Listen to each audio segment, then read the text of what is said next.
Olá, colecionadores, seguidores do canal Coisa de Colecionador.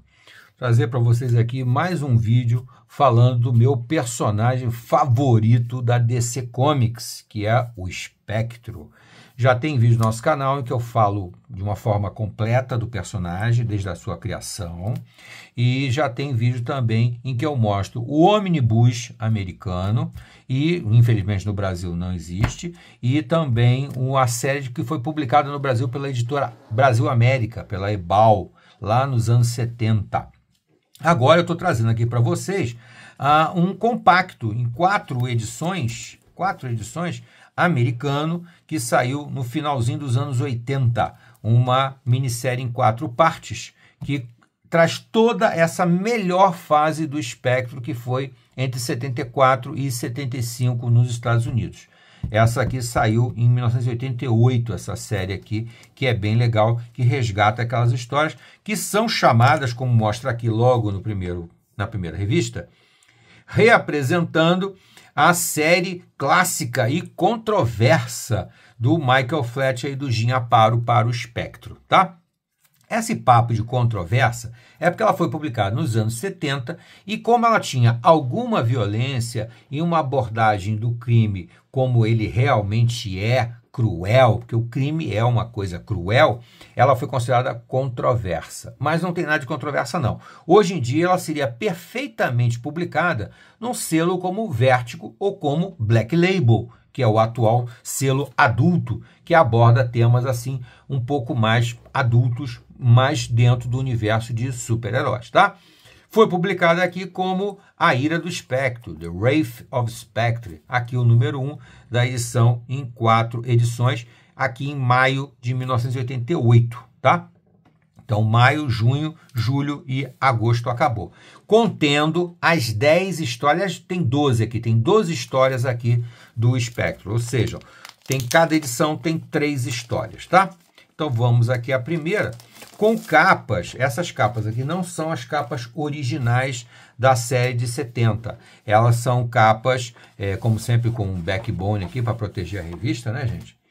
Então, elas são capas que foram feitas pelo Jim Aparo, mas para essa edição aqui, tá? Eu acho que elas são capas um pouco inferiores, são muito básicas. Foi um trabalho feito meio às pressas pelo Jim Aparo, eu lamento. As capas originais eram excepcionais. Mas a edição é muito bacana, apesar de ser bem simplesinha, papel simples, capinha simples e tal, mas tem um trabalho muito legal de recuperação do personagem, de estudo do personagem pelo Peter Sanderson, tá? Contando desde a origem até esse momento aqui do Espectro, tá? O Espectro, como vocês sabem, foi criado pelo Jerry Siegel, o mesmo cara que criou o Super-Homem, criou o Super-Homem em 38, em 40 ele criou o Espectro. Teve uma primeira fase escrita por ele, lá nos anos 40, em seguida uma segunda fase com outros escritores, outros artistas, mas que não conseguiram capturar nada do personagem, estragaram até um pouco do personagem. Depois tem uma série nos anos 50, que também, digamos assim, retoma a ideia do Jerry Siegel, mas ainda não é o melhor momento do Espectro. Essa série dos anos 50 tem no vídeo, eu mostro, no vídeo que eu mostro o Omnibus do Espectro americano, o Omnibus americano, tem lá essa série que foi do Júlio Schwartz, com o editor Júlio Schwartz, com desenhos do Murphy Anderson e com histórias do Gardner Fox, tá? E depois até com o Neil Adams também, Neil Adams também participou dessa fase. Mas a fase emblemática, incrível, fantástica do Espectro é essa aqui, de 1974, tá? Que aqui está sendo republicada. Isso aqui é uma republicação. Tá? Então, aqui já começa com A Ira do Espectro, é o nome da primeira história, em que uma quadrilha de assalto a carros fortes tenta burlar a polícia, fugir e tal, e, logicamente, começa a enfrentar o policial Jim Corrigan, que é um policial, já contei nos outros vídeos, que teve nos anos 40, quando foi criado pelo Jerry Siegel, ele é um policial que combatiu o crime de organizações criminosas, a máfia americana, e acabou sofrendo uma morte terrível na mão da máfia, que ele foi colocado dentro de um barril e jogado dentro do rio. A voz, né, uma voz divina, convoca o Jim Corrigan para voltar e como um fantasma para praticar uma vingança terrível sobre os terríveis criminosos. Sempre criminosos que matam pessoas, que praticam crimes odiosos, e aqui já começa então com esse grupo aqui que tentou cometeu vários assaltos a carros fortes, matou policiais, e aqui o Espectro vai praticar a vingança dele, que é sempre terrível. O Espectro, nessa fase aqui, ele é uma pessoa só, é uma entidade só. O Jim Corrigan e o Espectro são a mesma pessoa, são a mesma entidade. Tá? Então, quando um entra em cena, o outro desaparece, e isso é o drama da história, porque o personagem não consegue viver como um ser humano normal. Tá? E aqui outra coisa também, essa visão etérea, fantasmagórica, de terror que o Joe Orlando trouxe para a história do Espectro, fica muito bem representada por essa imagem do Espectro sempre meio etérea, sem o corpo inteiro. Ele dificilmente desenha o corpo todo do Espectro. É sempre uma coisa bem fantasmagórica, capturando muito bem a ideia do personagem, que é um fantasma vingador que traz a morte da maneira mais terrível possível para os criminosos.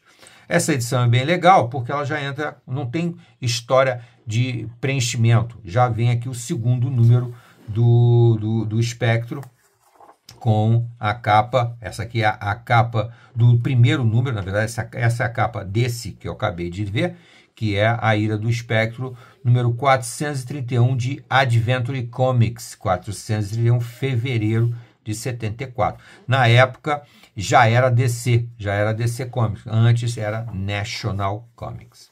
Aqui já então o segundo número, 432 de Adventure Comics, aqui um grupo é contratado para matar um magnata, um empresário, porque o sócio dele contrata esse grupo, tá? E por acaso aqui vai surgir a Gwendolyn Sterling, que vem a ser o par amoroso, digamos assim, né? Se é possível um fantasma ter um par amoroso, esse é o grande drama da história, ele não pode ter um relacionamento com ela como ela gostaria, e o Espectro vai junto nesse drama aqui, sempre praticando a vingança na base do olho por olho e dente por dente, tá? Terceira história aqui, o Espectro já enfrenta aqui um charlatão, um cara que se diz mágico, que se diz capaz de invocar os mortos e tal. Na verdade, ele é um golpista que quer roubar dinheiro de umas senhoras aqui milionárias e tal, praticando crimes terríveis quando a coisa não funciona. Se ninguém der dinheiro para ele, vai lá e mata quem não quer dar o dinheiro para ele. Logicamente, ele vai ter que enfrentar a ira do Espectro, né? É bem legal a história. Tem essa pegada sempre de terror. Aqui um momento raro em que ele desenhou o corpo inteiro do Espectro, do Espectro, e é bem legal, tá? Bom, aqui no final tem uma historinha aqui de preenchimento, mas é bem pequenininha, é só um contozinho, e inclusive legal porque é um conto desenhado pelo próprio Jim Aparo, tá? O Jim Aparo também está aqui nessa história, apesar que essa história aqui não é uma história do Espectro, tá bom? Aqui ele já avisa que na próxima edição continua a série do Espectro. Vamos lá. No número 2, A Ira do Espectro, lá em 1988. Vamos abrir aqui, dar uma olhadinha. Vem com essa capa dupla. Essa capa dupla desenhada pelo próprio Jim Aparo, com essa edição especial. 3 Controversial Classics, né? Sempre fazendo referência a imagens das histórias que tem aqui dentro, tá? Só que aqui são duas histórias separadas, tá? Muito bem. Aqui vai começar com a história que foi publicada, na verdade, pela Ebal, como número 1 do Espectro aqui no Brasil. É essa história aqui, o pesadelo dos bonecos, né? Os bonecos do pesadelo e o Espectro. E continua aqui também vários comentários muito interessantes sobre o personagem e sobre a criação dele, tá? Então aqui vem, aqui a personagem já está apresentada, a Gwendolyn Sterling, e ela aqui dá prosseguimento e acaba sendo até vítima desse camarada que constrói uns manequins aos quais ele dá vida a partir da pessoa que ele sequestra, né? Então ele sequestra aqui no caso a Gwendolyn Sterling, a Gwen Sterling, e transforma com a alma dela dá vida ao boneco, ao manequim. Então é uma pegada bem de terror.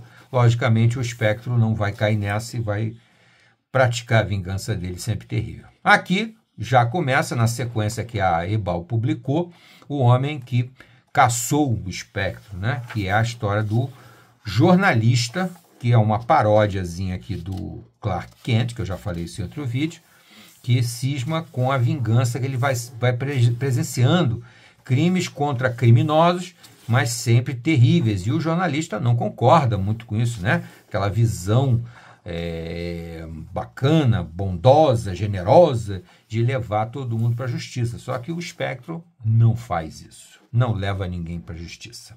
Ele pratica a justiça. Aqui a terceira história, também publicada no Brasil. O homem que produz gás, né? É um grupo terrorista que produz gás. E esse gás eles usam para aterrorizar locais públicos, matar muita gente. E eles matam muita gente aqui. No final das contas, logicamente, eles também sofrerão com a vingança do Espectro. Tá? Aqui as capas, muito bem. Vamos aqui para o terceiro número dessa série que recupera as histórias clássicas dos anos 70. Lembrando que isso aqui é 1988.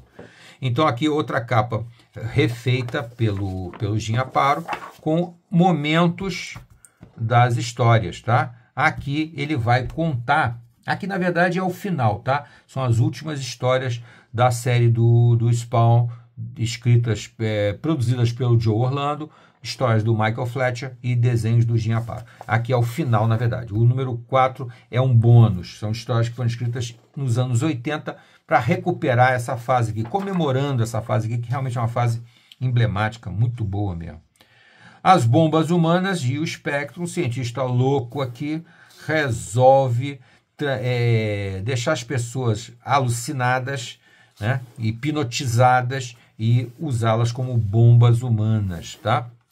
E, logicamente, para praticar crime e ganhar dinheiro. Porque, no final das contas, todo bandido é a mesma coisa, né? Não tem nada de benevolente em bandido. Bandido é bandido. Então, aqui, logicamente, ele usa a própria Gwendolyn Stern para praticar esse crime e, logicamente, nem isso impede a ira do Espectro, né? Muito bem, vamos a uma das últimas histórias publicadas pela Ebal aqui no Brasil, que é o Museu do Terror. Foi publicado no Brasil também, já mostrei isso em outro vídeo. Aqui, um maluco também cria um museu que parece ser um museu de cera, mas na verdade é um museu de seres humanos, que ele transforma em estátuas, de uma maldade atroz. Logicamente, também vai sofrer a ira do Espectro. E, finalmente, a história que encerra essa série maravilhosa de histórias, que é A Voz que Sentenciou o Espectro, tá? Que é um momento de redenção do personagem. O Jim Corrigan, que viveu atormentado esse tempo todo, querendo ter uma vida humana normal, poder namorar e casar com a Gwen Sterling, sofreu muito com isso até agora, ela mais ainda. Ele aqui, depois de uma evocação, de um pedido, né, num desejo extraordinário à voz, ele é dado a ele uma segunda chance, ele volta a ser apenas um ser humano, ele abandona o Espectro, mas infelizmente ninguém está mais sentenciado do que ele mesmo.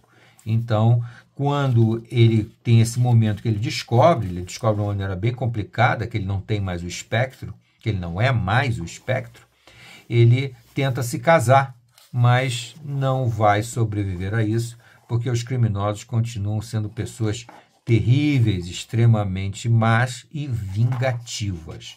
E aí, infelizmente, vocês já imaginam que o desfecho é trágico, mas os criminosos não deixarão de sofrer a ira do Espectro, que sempre vai usar de elementos da cena, da situação, para acabar com os vilões. Tá? Então, na verdade, essa história aqui do volume 3 é que encerra essa fase incrível, maravilhosa do Espectro, Jim Corrigan e etc. Esse volume 4 aqui,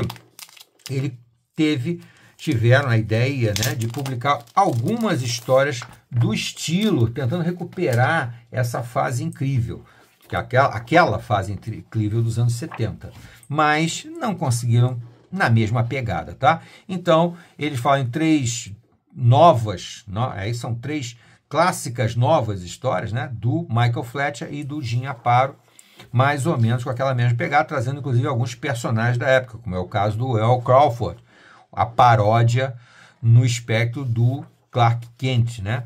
A arte aqui é do Jim Aparo, mas não tem aquele mesmo charme, aquele mesmo desenho, aquela mesma anatomia da série de 74, isso aqui é 88, né?